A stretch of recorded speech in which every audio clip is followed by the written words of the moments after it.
Hi, my name is Dena Crook, and I am the Lake Travis CPAC Parent Education Coordinator. I have also been a special education teacher. I have taught pre-service teachers at Texas State University, and I am a parent of a child under the special education umbrella. Today, we're going to be talking about navigating the IEP Progress Report. We're going to talk about what the IEP Progress Report is, how to read that progress report, interpret the data, and maybe some potential questions you might have for the case manager or an ARD committee concerning the data on an IEP progress report. First, the name of the IEP progress report is officially Report of Students' Progress Towards Individualized Educational Plan Goals/Objectives, but we commonly refer to it as the IEP progress report. The IEP progress report should come out shortly after each grading period has ended. It's about 1 to 2 weeks after the grading period has ended that the progress reports will be released to parents. It's a report that shows the measurable progress that your child has made toward each of his or her IEP goals. It is really important that you download and read that IEP progress report because it helps you to know if your child is on track for meeting goal expectations. And we'll talk about maybe we will talk about what if they're not on track, or maybe what if they've already mastered their goal in another slide coming up. Like I said, the IEP progress reports are sent out every grading period, and they will be sent through a secured platform. You'll get notification via an email through portal at eSped that a new document has been added. And like I said, when it's the end of that grading period, 1 or 2 weeks out, it'll probably be your student's IEP progress report. If you do not receive an IEP progress report shortly after the grading period has ended, reach out to your case manager and ask for help in locating that document. Okay, let's talk about what the IEP progress report looks like. There will be each goal your child has will be on this IEP progress report. I am only modeling with one goal.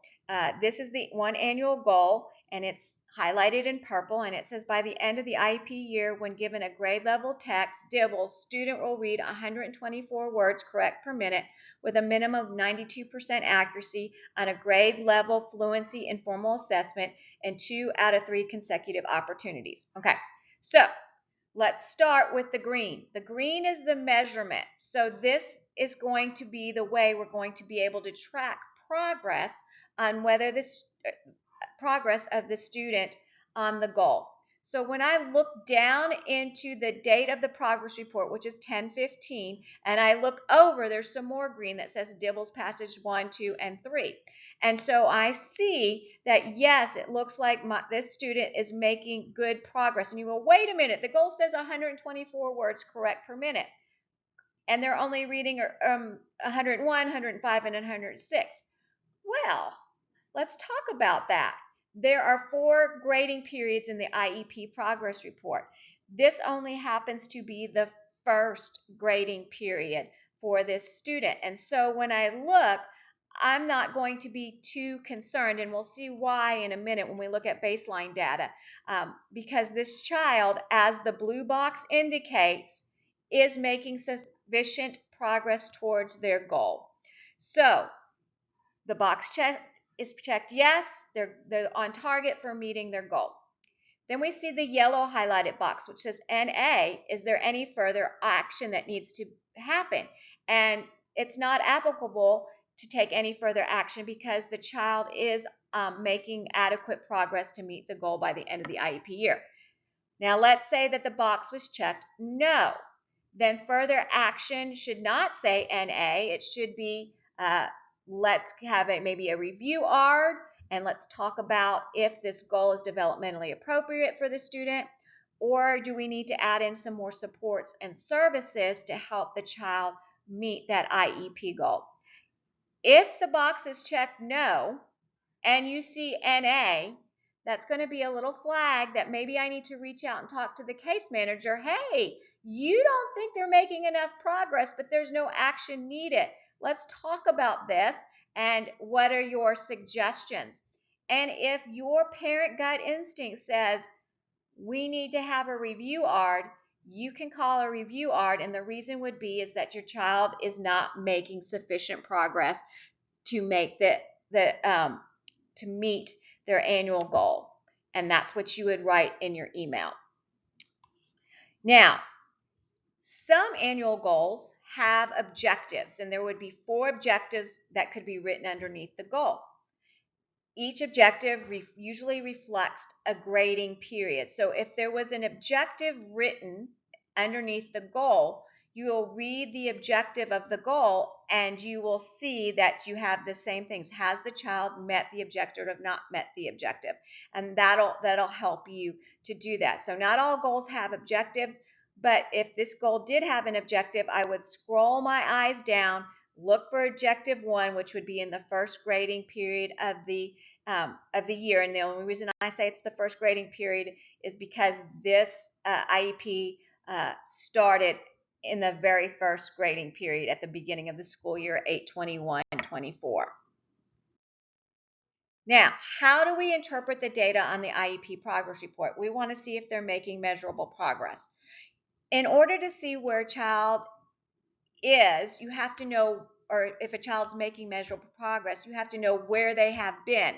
And that's where they have been is called the baseline data. So when the goal was proposed in the IEP to the ARD committee, in the PLAF statement or next to the goal, there should have been a baseline data statement. And we usually like to see the baseline data statement in the PLAF. And if you go back and you can watch the videos on the PLAF, and it talks about the importance of having baseline data for every proposed goal, because we want to see that there's measurable progress. So if this is your child's, go back into your child's most current IEP, and you should find baseline data for every goal that has been written. So that's going to be important when you're looking at that IEP progress report. You need to know, where did they start? What did they already know before that specialized instruction occurred? So this is the example of the PLAF statement that was written in the most current IEP goal. So the IEP started in August, so that's the most current IEP for the student example, and they were given 3rd grade Dibbles passages, and they read 99 words correct per minute with an accuracy of 89%, 100 words correct per minute with 90% accuracy, and 100 words correct per minute at 91% accuracy. If you remember, it said that the criteria was that the student had to read 124 words correct per minute on grade level passages for 2 out of the 3 probes that are given. So here are 3 probes in the baseline data, and then the goal also has 3 probes. So that's really important. That way you're comparing what's called apples to apples. So the same data that is in the baseline in the PLAF is the same type of data and measurement that you should also have in a goal. All right, we're going to use this slide to talk about how we can more deeply look at what's being reported on the IEP progress report for the goal. The first is the date. So you see that the date of this progress report was 10/15. So it's the first grading quarter. This means that the data reported in green should come from the first grading quarter. So anywhere from August to mid-September or mid-October, excuse me.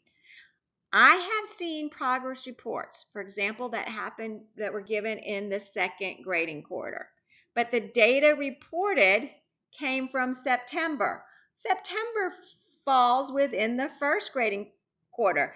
September data has no business being in a second grading quarter IEP progress report. And so you're going to go back to the case manager and say, please update this with data that you took in the second grading quarter, if that makes sense. So when I look at the data taken, I look at the goal, And there is a measurement instrument that's being used in this goal, and that's called the DIBBLES. And DIBBLES is a universal tool that can be accessed online by anybody or any school district. So if this child should move, because DIBBLES can be online and accessed, then this is an appropriate tool to be using. Usually we don't like to name our measurement tools unless they can be universally accessed. Okay, that was a little bird note aside there. So DIBBLES is what the instrument that's being used to measure the goal. And then I look down at the data being reported in the IEP Progress Report, and yes, DIBBLES passages were used. So check, they are aligned. Check the dates of those DIBBLES passages all occurred within the first grading quarter. Now, the data reported, does it align with the measurements in the goal? Notice that in the goal, it says there's going to be 2 out of 3 consecutive opportunities. This means that there needs to be at least a minimum of 3 probes each grading quarter, because we want the measurement of the goal to align to the measurement of the IEP Progress Report. Sometimes I'll see IEP Progress Reports and they will just have 2 probes when there should have maybe been 3 or there should have been 4. And it's going back and saying, hey, can you add those other 2 probes in that you were supposed to have as outlined in the IEP goal? Sometimes I will see something on an IEP Progress Report and it will say that the child is at 60%. Okay, well, what in the world does that mean? 60% of their goal. You want to go back and you want to ask, the goal says that 60% accuracy, or I'm sorry, it says that the child will be 80% accuracy on 2 out of 3 data collection sessions. You telling me 60% doesn't tell me the date you took the data. It does not tell me how many probes you used to derive that. So again, if you just have the number 60%, and it says 2 out of 3, you should have 3 probes in that IEP Progress Report, and each of those probes should be dated with a percentage of accuracy, and those dates should fall within that grading quarter.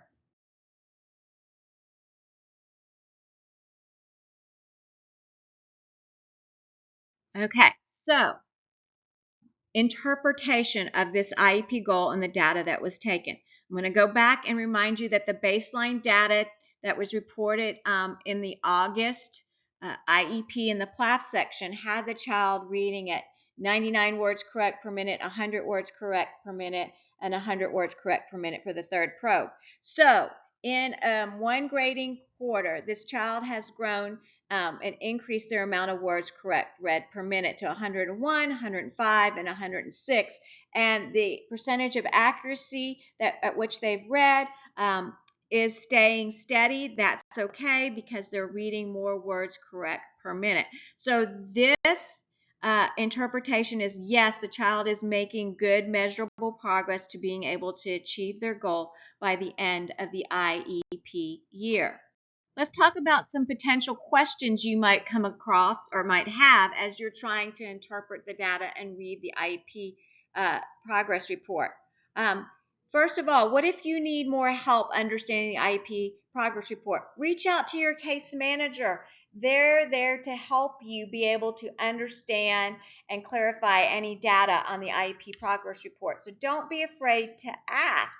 You have not been trained in IEP progress reports, so go to the person who has been trained and who has experience doing this. As we've talked before, sometimes the data that they'll report on the IEP progress report will fall outside the area, that grading period area. Just say, can I please have data on the IEP progress report that falls within the current IEP or the current grading quarter that's being reported? What if the measurement instrument is not included or does not align with the instrument in the goal? You just ask that they collect the data again as it's outlined in the goal and amend the IEP progress report, because you want that data, so important to be able to see and compare apples to apples. The way it's written in the goal or the way it's written in the objective should match. So if there's supposed to be 3 probes, Then there should be 3 probes if they're doing a percentage of accuracy, that the data should be reported in accuracy. If they're saying they could solve 4 out of 5 problems, then you should have 4 out of 5 problems or 3 out of 5 problems. That's the way the data should be set up. So you want that apple to apple, and it's not lining up. Go to the case manager and talk to that case manager and ask that the IEP progress report be amended so that it reflects how the goal is being measured. What if the data reported in the progress report doesn't align with how it's being measured in the goal? I think I just talked about that. So for example, they only took 1 data point when the goal says there needs to be 3 data points or 4 data points. Again, just go back to the case manager, talk to them, have them update the IEP progress report so that it reflects the way that the data says it's going to be done in the objective or in the goal. What if the data doesn't show measurable progress, but the case manager indicates it does? Okay, so this has happened to me before, and I've disagreed with the case manager, and we had a meeting, and I still disagreed with the case manager, and we got around an IEP table. We did a review art, and the committee said, yes, I can see where you're concerned, and you can talk about the supports and services, or maybe making the goal more developmentally appropriate. So again, I'm going to say, if you think your child's not showing the measurable progress, first talk to the case manager. And if that gut feeling in your mama or your dad or your guardian gut's going, no, it's still not right, request a review ARD. And then what if the data reflects that my child has mastered a goal? Then the goal should be noted as mastered, and we should have another ARD meeting or review ARD meeting to note the goal has been mastered, so it's no longer being measured or taught. And if appropriate, we should replace it with a new goal. So for example, this goal was for the student to read 124 words correct per minute.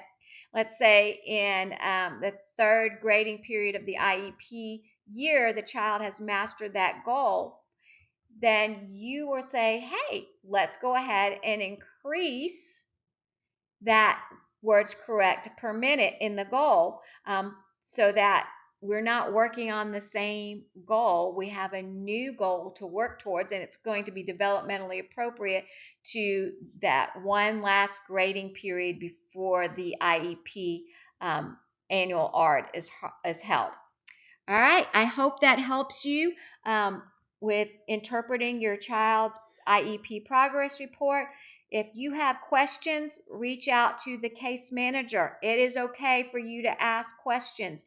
It shows your involvement in your child's education process and that you want to be a partner in that process.